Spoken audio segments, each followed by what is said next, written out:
since I saw there were a lot of parents in the room, and even a lot of grandparents in the room, I thought instead of, you know what, how many still read to their kids before you go to sleep? You read fairy tales to them, right? Sometimes.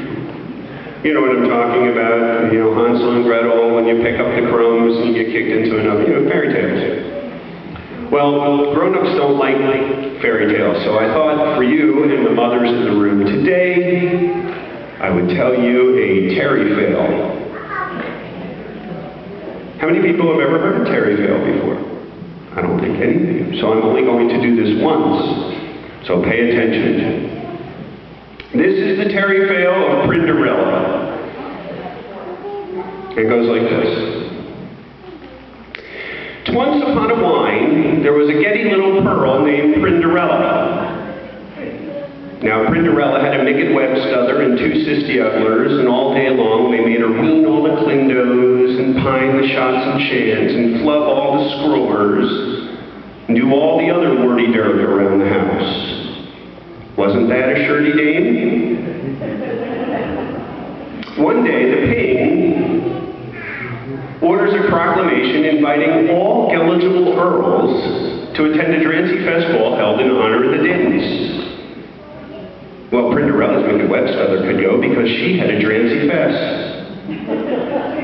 And Prinderella's 2 sisty ugglers could go because they had Drancy Fests too. But all Prinderella had was a wordy old drag, so she danced down and she scried. Who should come by at the very next moment but her Gary Mindfather, and said, Prinderella, why are you scrying? She said, because all I have is a wordy old drag, and I don't have a Drancy Fest in order to go to the Drancy Fest ball held in honor of the Dins. Hoo-boo, hoo-boo.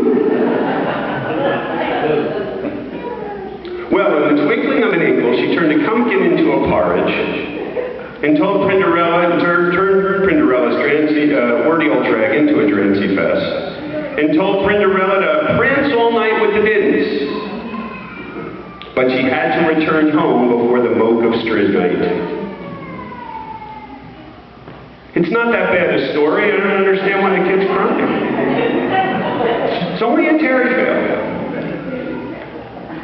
So Prinderella went to the Drancy Fest ball and she pranced all night with the Dins. But then she heard the moke of Stridnight. So she ran down the Stralis Veps, but on the Stratum Vep she slopped her tripper. Well, the next day the King ordered another proclamation inviting all eligible earls to slide on the tripper. Prinderella's wicked webstother slide on the tripper, but it did. Prinderella's 2 sisty ugglers slide on the tripper, and the Finn did either. It was a pretty shoe, so they couldn't get it on. But Prinderella slide on the tripper, and Finn did. And she and the prince were married that very same day, and they lived happily ever afterwards.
Let's see, sing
autumn.